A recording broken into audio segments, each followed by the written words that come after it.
Should we rank region based on how good their world quests are? Keep these good takes up, and I just might do my Abyss later. I think you mean I just might try to do my Abyss later. I've seen you play. You're not clearing Abyss. Okay, fuck it, let's do it. Genshin Impact region tier list. All right, we're gonna rank regions based on how much I liked their world quests. I already opined on Fontaine, right? So we're already saying this. All right, we already discussed it. Okay. Maybe I should discuss it a little bit more. As someone who isn't like that interested in lore implications, right? It's not that I don't care about the lore at all. It's that my experience with stories in games, I don't love being left hanging, right?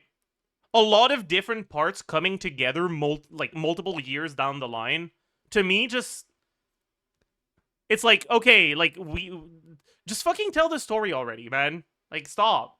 So I couldn't really get like all that invested in the Narcissus Curse storyline. And that's kind of like the only good quest in Fontaine in terms of like big regional world quest. Right? That fucking Taloshor quest was dog shit.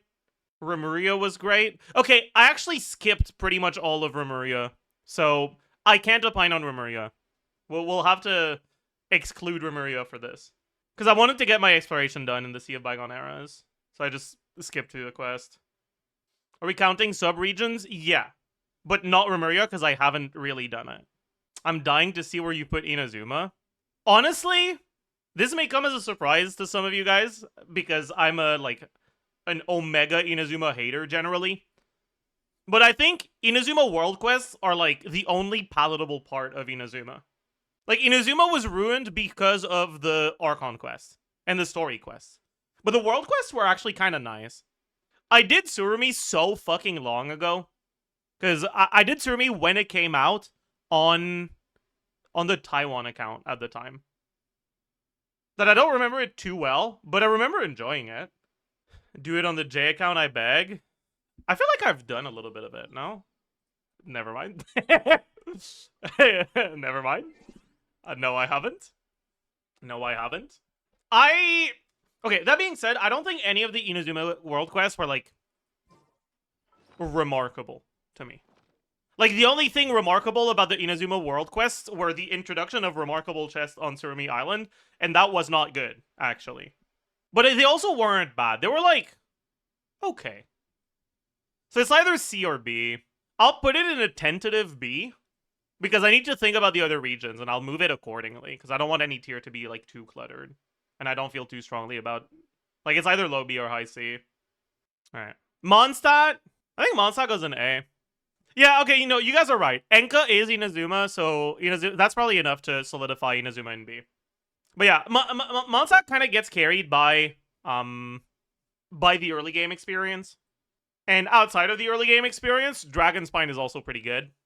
The biggest issue with Mondstadt is that a lot of the early questing experience, they weren't really world quests. Like, you had the Archon quest that was things that you would usually do in the world quest because it was part of your early game exposition to to Teyvat, right? But like, to me, that kind of counts as a world quest, even if it was technically part of Archon quests. Like, going to do a domain to learn about Electro with Lisa, to me, that's kind of a world quest. If we don't count any of those, then pretty much all that's left is Dragonspine. And Dragonspine is A, so I'm pretty happy. I'm pretty okay with this.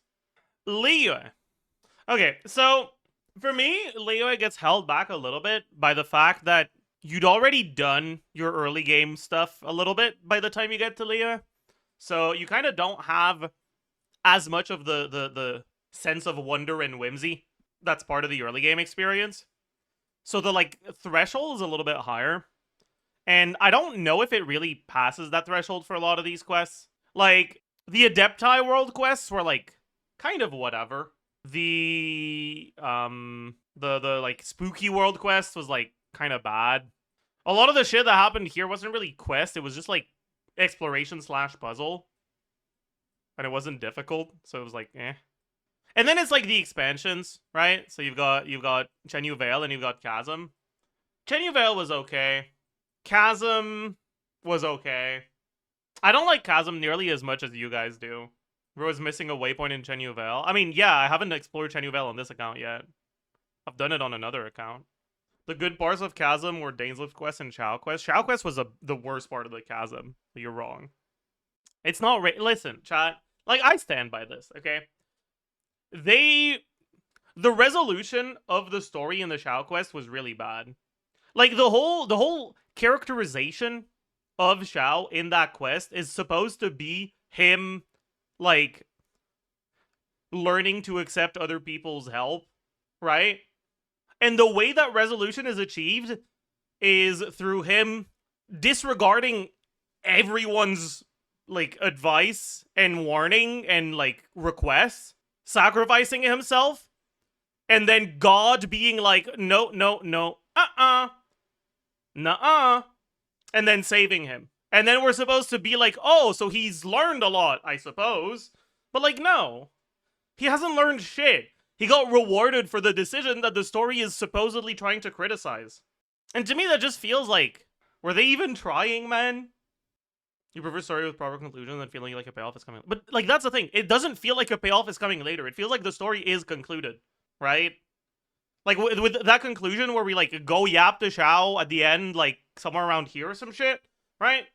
And we're supposed to, like, he's like, oh yeah, no, like, I understand. I won't sacrifice myself again. But it's like, why? Why do you understand? How did your psyche internalize this information when your decision to sacrifice yourself was rewarded?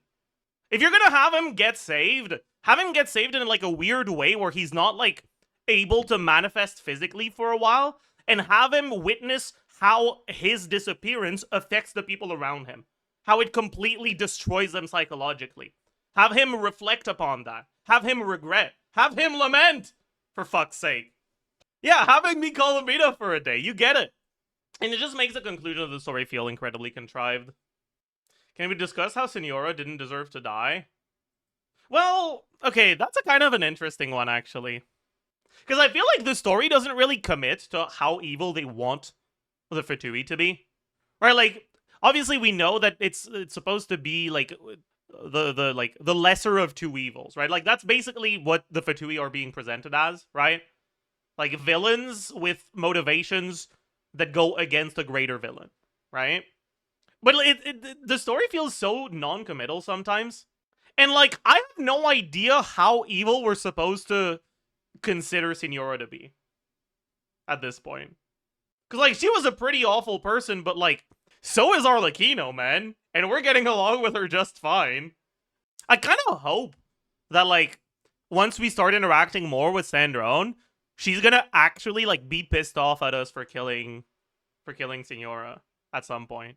Because it does kind of seem like they got along. At least to the extent that Sandrone is capable of getting along with other people. So maybe not. Maybe getting along is a bit of a stretch. But, like, you know what I mean. We didn't kill her. Yeah, but, like, we kind of did. Like, we were heavily involved in one of the causes of the events that caused her death. And we wanted her gone and benefited from her death. So, like, we kind of did, you know? She left us no choice, so... She left us no choice, so... But, like, sure, but Sandrone doesn't give a shit about that. At least she shouldn't give a shit about that, right? Anyways, next. So, yeah, Liyue, I think, is, like, maybe low B. Nah, let's put it in C. It's, like, whatever. Natlan. Everyone is saying S. That's surprising to me. I didn't love the, Ancient Secret Mountain part. I didn't love the, like, Saurian Companion questline as a whole, honestly. I do actually think that Natlan did good in their lore exposition. The way that they weaved lore in the storytelling in their world quest was actually... It made me compelled to learn more about the lore. It made me interested in the lore. Okay, name all 13 Dragon Lords then. Okay. Inefa, kind of. Also Inefa, kind of. Ahau. And the rest, you know? Good enough, that's a pass. Yeah, that's what I thought. Tupac was there, right? He was a hero. Tupac wasn't a Dragon Lord, was he? What? No, okay, yeah. What is bro yapping about? Oh, I know he was a hero, but I don't know if heroes and Dragon Lords are mutually exclusive. Can Dragon Lords become heroes? Can heroes become Dragon Lords? I don't fucking know. Maybe. Like, if Inefa just suddenly became one of the heroes of Natlan, all I'm saying is I don't think they would necessarily be mutually exclusive. Like, literally all she has to do is beat up Kachina. Like, free. So free. Oh, actually, I don't think that's how heroes work in Natlan, but it's fine. But yeah. I don't think Natlan makes my S. Actually. I think Natlan for me is high A. I do think it's better than Mondstadt, so maybe we just need to have an additional row to properly separate them. And then we can do this. Next is Nodcry. I still haven't gotten this waypoint, because I 100%ed my map before they added this. I didn't love the Hisi Island questline. I think the Lempo Isles questline with the Wild Hunt were, like, okay. They weren't the best, though. I kind of liked the Pahile questline, but it wasn't the best either. I think overall, it was, like, okay. I think Nodcry was a massive jump in quality for Archon quests, but World quests were a little underwhelming, comparatively. I think Nodcry is, like, slightly above Inazuma, I think. Something like this. Maybe slightly below Inazuma. Around a similar level to me. Yeah, to be fair, Nodcry isn't fully out yet, so that could change. And finally, Sumeru, which is probably the best region. It's definitely the best region for World Quest. As long as we acknowledge that this doesn't exist, right? Actually, no, Jet Quest was here, right? Okay, as long as we acknowledge that, like, this doesn't exist. Right, like, Sumeru Forest plus Sumeru Desert pre-Desert expansion is probably the best World Quest I've been in Genshin. And then Desert expansion was kind of boring.